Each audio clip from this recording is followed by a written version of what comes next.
Welcome back to Winners Win Football Podcast, where we make weekly wrong football predictions. A lot of them. As was the case this week. And mispronunciations. which was me this time. Say the word Cruz. I am my girlfriend's Latin American. I have to say Tony Cruz. Tony Cruz, habla español. Sí.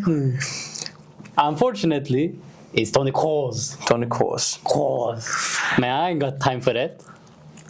So this is for you, the guy that commented that complained. Tony Cruz, you're welcome. Today's football comment Of the week.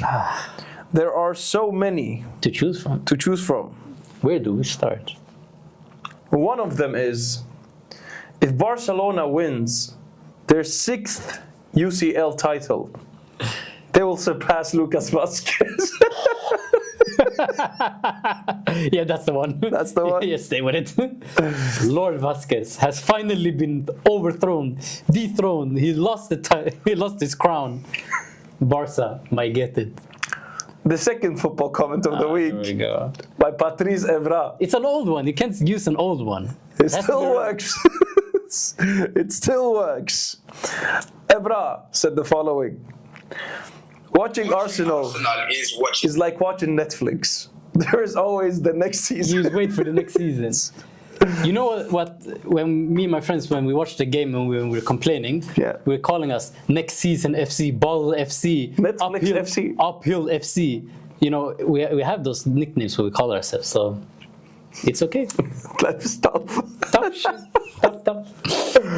Talking Speaking about of tough, Arsenal PSG. We were not having the most simple discussions when we talked about this before. I got a very threatening voicemail. No, but that I was sitting next to my colleague, so I was a bit joking, but it's difficult in a context through the phone. Yeah. It wasn't meant to be. Yeah. But when I listened it back, I was like, yeah, it sounds like I'm so mad. I was chilling on the couch and I opened it. I was like, no. I think the podcast is over. I didn't mean it like that, No, but it's okay. But yes, it was very bad. Yeah. Before we say anything, Yes. respect PSG. Probably the best team Arsenal played against in the last 3 years. In the sense of how they move as a team, pressing, passing, everything. It was. If I wasn't an Arsenal fan, I would love to watch. Better than Prime City with Pep. For me, yes. What I saw those first 20, 30 minutes, what they did to us, I've never seen anyone do it. Let's start before the game, shall we? Arsenal, it's been 16 years since you reached a Champions League semi-final, and all you could conjure up was one of the worst Tifos I have ever seen in my life. Oh my god! I mean, no. The Tifo before this game, embarrassment of the highest level. I cannot even stress how embarrassing this is. I told you before, we had this ultras, Ashburton Army. Yeah. They were in charge of atmosphere and everything, which it was going good. It was going well. We were starting to have a bit of an atmosphere, everything. They used to have this drum, which is not usual in English football. Yeah. And what do? They phase them out. They don't give them as much tickets, whatever. Before the game, the fans had raised money for Tifo, for this big flag. It wasn't the greatest design, I don't care. But and the club is like, keep your money, we got this. We're going to do something. Trust us. Let us cook. Let us cook. And cook, they did. They burnt the food. They burnt it to a crisp. There was just charcoal left. It was the most embarrassing. And you know, I'm forever cursed now, because every time I see another club do a Tifo, I will always remember the image of us putting up this Arsenal cannon bed sheet. It looked like, you know, before you put it over your bed or something. And that kind of set the tone for the game. Yeah, honestly. The PSG fans were very early, they were very loud. And they had the drum. This is the kind of metronome you need. Yes. And so the game starts. And the first 30 minutes, there was only one team on the pitch. Yes. 25, 30 minutes. 25, 30 minutes. They dominated so badly. Yes. Dembele, Amazing. Ballon d'Or contender. Yeah. The way he drops back, Perfect. the way he played to the left side, the way he got the ball back, perfect. Yes. And of course, it was a good shot. It was a good... Slightly lucky. Slightly lucky, yes, but it was good. But those are the kind of saves which I've been criticizing Raya for. Those are kind of moments that I want him to save. But then again, he did have one moment, Desiree Doué, when he came up from the left, which he made a great save. So... But was it savable? I don't remember exactly because it hit the crossbar. The post. The post. I don't think it was savable. The Dembele shot was savable. But I still want him to come up with those crazy saves. Once in a while, please, something. I mean, but if it hits the post, it's quite hard. Maybe next game. Yeah, we need him next game. Yeah. But first 20 minutes, we were all over the place. Another player that I want to lift up, Vitinha. I love him. I think out of the midfield, I think he was not the best of them. I think João Neves was much better. João Neves was even good. He was amazing. But João Neves is more like a Gavi. He presses, he's tough, but there is one metronome, and it's Vitinha, my favorite midfielder in the world right now. And Kvara. They say Timber does not get cooked, but oh boy, he got cooked. Over and over again. But he wasn't, if you actually watched it, he wasn't dribbled past once. The only thing I would say, Timber fouled him a lot. But Kvara never ran past him. I mean, Arsenal supporters in the game that I've watched on YouTube say that Timber rarely gets... Yeah, no, of course. ...gets done by this time. This was... Up until the second half, he was done by Kvara. I wouldn't say done by, but this is the most difficult opponent he's faced so far, for sure. And the only time I would say he was completely dribbled past by him was a potential penalty, which I would say, in my opinion, that's a penalty. You know, where he went past Timber, puts his arm at, even though it's just for a slight of a second, I think it's enough. He stopped him. And what's even worse is I don't even think it was necessary because Rice came and collected the ball. I don't think Kvaratskhelia would have gotten there first, but I still think that's a penalty. For me, that's a penalty. Fair enough. If I'm complaining, the referees, even if it's against us, no, but I will always be honest. Yeah. A bit delusional, but honest. Honestly delusional. Honestly delusional. I'm honest about it.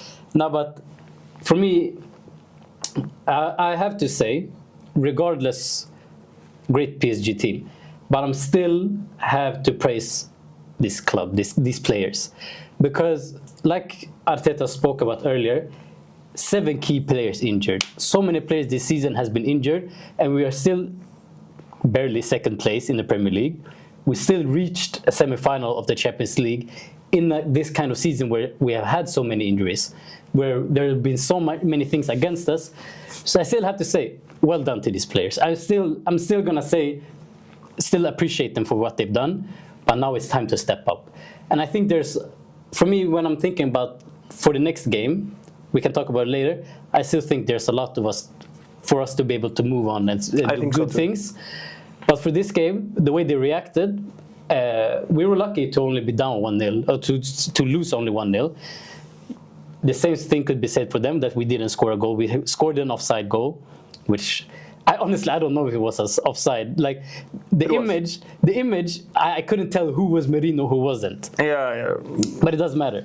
Martinelli, Trossard, great chances. One of them has to score. And Donnarumma, very good game. He finally stepping up when it matters. So for me, when I'm thinking about the game, I told you before, I was worried about Partey. We missed him, and it's not that we missed him specifically, in my opinion. It's that what happens, the domino effects of losing up Partey.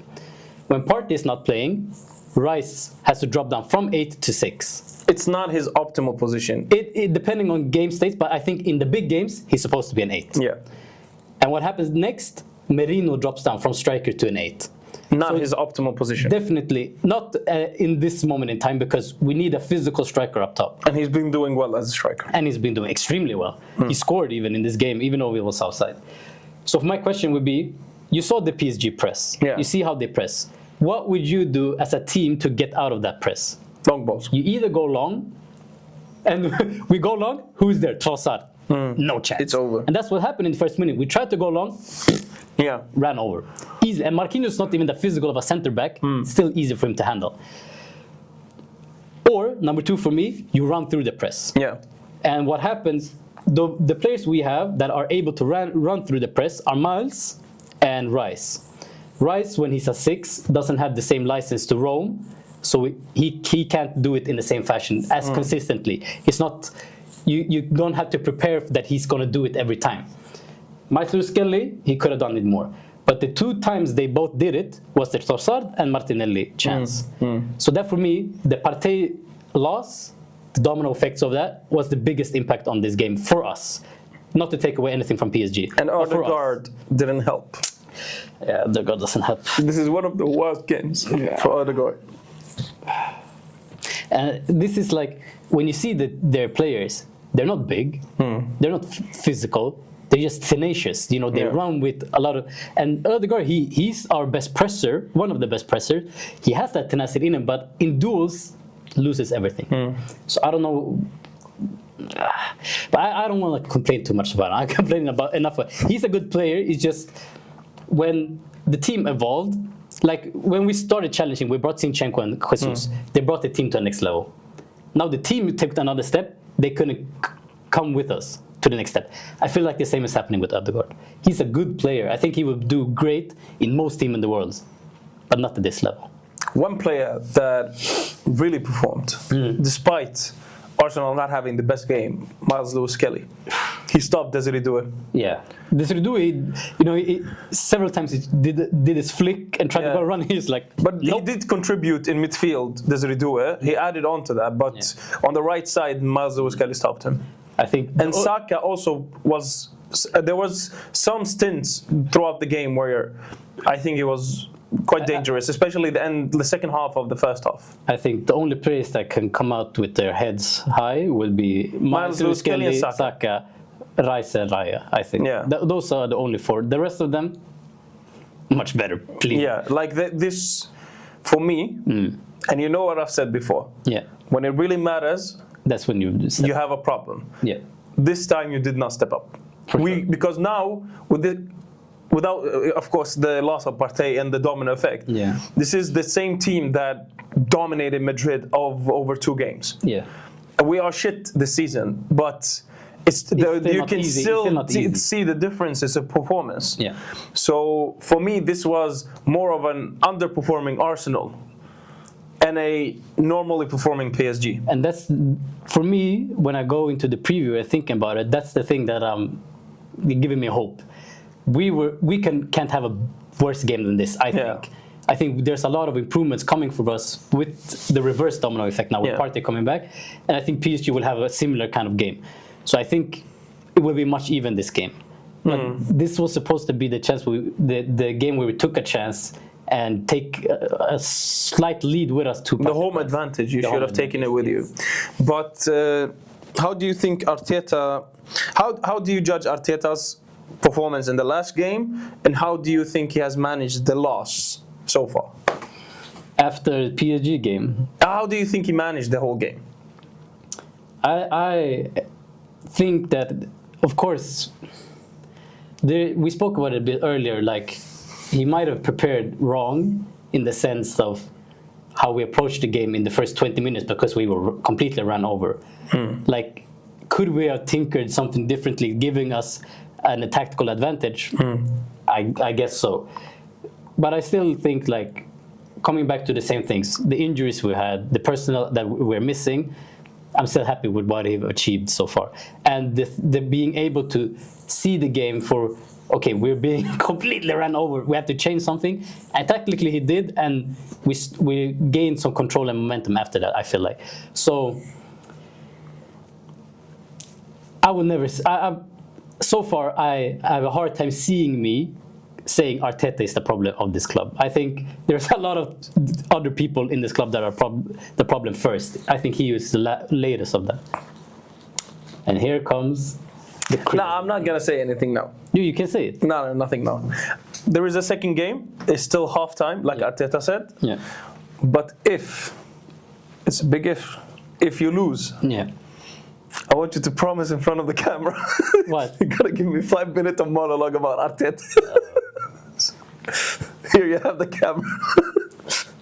Swear.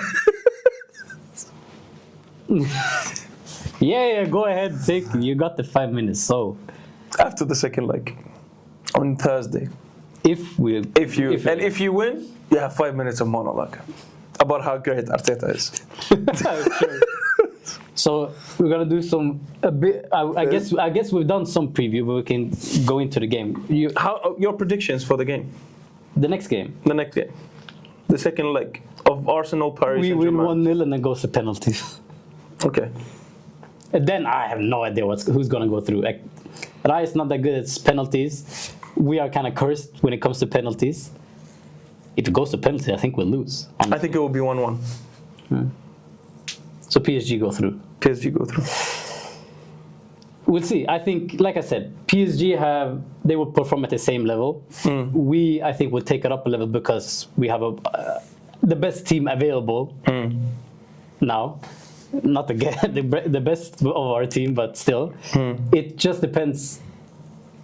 Like we said now, maybe Timber is out. If Timber is out, it's going to be difficult because Ben White, he's been injured and Although he is more attacking. He is more attacking, but so that might be helpful rusty. in that game. He is rusty, I promise you. So that's the only downside, the only thing that worries me. But we'll see. But for me, this is a game we have to. You have to win. Yeah. Everything is on the line. This is the only game to save the season because this season it's been under all criticism. It's been underwhelming. Yes. It's been underwhelming. Yeah. This was the season where you're supposed to win the big title. The Premier League is not going great. What you mean? So this is the game to save the season. You have to perform. There is no other choice. I don't care if you play with your young youth squad. You have to win this game. Yeah. No excuses. You just have to. No, I agree. We have to win this. And I think what's worrying is like the perception of Arsenal. This is a big thing. Not I think in the football world, but I think around fans. Yeah. If we lose this, they're gonna say, "Oh, just bad." The Bottle FC thing is just gonna come back. Yeah. So and it's like now it's 290s away from Champions League glory. It's so little. You have to perform. It's not even that much. Yeah. There's 2 games that we have to win. You have to perform. That there is no 2 games and we have won the Champions League. If you crawl, you just get it done. You get it done. I agree. No, I agree. Okay. And I believe in my players. That's why I said. Then your players. These are my players. Yeah. No, I believe in them because I think they are good enough. The thing is, they have shown they're good enough. Yeah. This exact same team has shown that they can beat Real Madrid. Actually, never mind. This game spoke to me more about how shit Real Madrid is. So, the second Champions League game. Wait. Inter Barcelona, what a crazy game. Amazing. You know, I was playing a game with my girlfriend and I had this game next on to the me. side. So I was playing. I looked, a goal. Oh, another goal. Oh, I missed 2 goals. I don't know what is happening. I mean, Inter surprised everyone because they've been having, like we said before, they've been having difficult, rough a couple of weeks. But we also said they probably over-prepared for this game. Yeah. And they came out all guns blazing. What a goal by Thuram. And also Dumfries killed. He used the weakness on the right side. Yeah. We said it. If you are going to use one side to exploit this game, it's the left back of Barcelona, Gerard Martin. And they exploited it so badly. And the thing with Dumfries, this guy is a proper big game player. Yeah. You know, every time, like in the national team, he always performs in the big games. This guy is the perfect combination of like physicality, tenacity, everything. She just dominate these big moments. And this Inter side, they are so well managed. I love Inzaghi. Like, if there funny is that one you- future manager for It's funny Madrid, that you like Inzaghi, but you don't like Arteta. There's not that much difference about them. he's won the Serie A. There we go. He's won something, and he's reached a Champions League final with this Inter side. If you compare your spending with Inter, it's not even close, by the way. But we have the real money. Yeah, but you're still not reaching the Champions League final. What the fuck is up with that? You might do. Yet. You might do. Yet. But I think he's managed Inter for a shorter time than Arteta. No, but he's managed far longer than Arteta has. He's younger. Not really. He had Lazio before him. Don't even compare the two. They are. So for me, in the future, I want Inzaghi to Madrid because he is quite possibly one of the smartest managers out there. Because there are three phases to the game. The defensive side is very good, but the problem is there was a Lamine who probably played one of the best games in his career this game. He was like, wait a minute, let me just do whatever I want. When everything was collapsing, when Barcelona were stressing, there was a 17-year-old on the right side who took the game by its balls. And he dribbled past not one, not two, not three, 4 players And just put it top bins. Casually put. 2 or 3 minutes later, he takes the ball on the right side, swerves past DiMarco. DiMarco is flying away. He's out of the frame from the picture. And this is not even a bad player. From an impossible angle, he shoots it up into the crossbar. Brother. And then 2 minutes, 3 minutes, 5 minutes after, cross to Rafinha. Rafinha heads it down to Ferran Torres. 2-2. Now they're back in the game because of a 17-year-old. A 17-year-old, mind you, who's playing against the best defensive side in Europe, in my opinion. They have a Bastoni. And DiMarco on that side. DiMarco on that side. And they have Mkhitaryan who pushed in. Mkhitaryan ran the most entire game. Inzaghi said, I haven't seen such a talent in 8 to 9 years. Yeah. And then he said, I had to put 3 players on him. You know the last player that you need to put 3 players on? Saka. Messi. And for me, I know I got a lot of criticism on TikTok for this. But in my opinion, Messi was never this good. At this age. At this age. He didn't have this confidence at this age. If Lamine keeps going like this, he is going to be the GOAT. It's a tough task to continue. It's a huge road ahead. It's very tough. It feels like it's impossible, but this is if he keeps going, like talent-wise, for me, talent-wise, for sure. At this age, he is better than Messi. Yeah, definitely. No, Messi wasn't performing big games in this moment. And this guy has balls. This guy has so much balls. Before the Champions League semi-final, he says, I can talk all the shit you want. All the shit I want. But as long as I win, you can't say shit. He keeps posting IG stories and he keeps performing. He keeps delivering. Brother, we haven't seen such confidence since Jordan. Michael Jordan. It's scary. I'm sad. Okay, so by the end of the first half, I was like, Barcelona are going to win maybe 5-2 at this point. Then the second half starts. Inzaghi takes hold of the game. Now they are pressing higher. And they were unlucky because Martinez went out injured as well. Exactly. But I think that also went in their favor because Taremi is a bit faster. Now Inter controlled the game. They were more attacking. They had a lot of chances.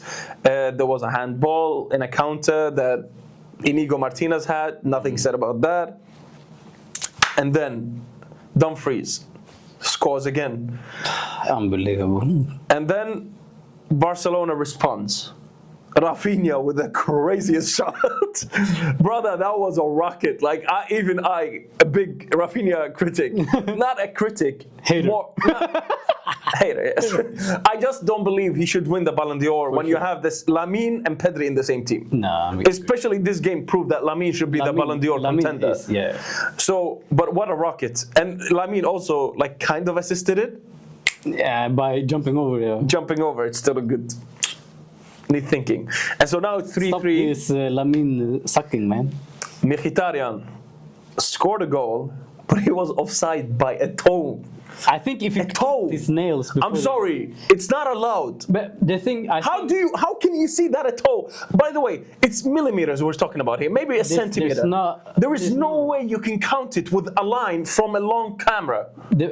I think this shows we need to reinvent the offside line, the offside rule, because when it was implemented, it was just to stop attackers gaining an advantage. Yes. How is this an advantage? How is the toe an advantage? This is. I'm sorry. At this point, for me, you need to reinvent the rules. A whole leg. A whole leg has to be offside. What about the third leg? A whole leg. You're talking about that Thuram leg, yeah?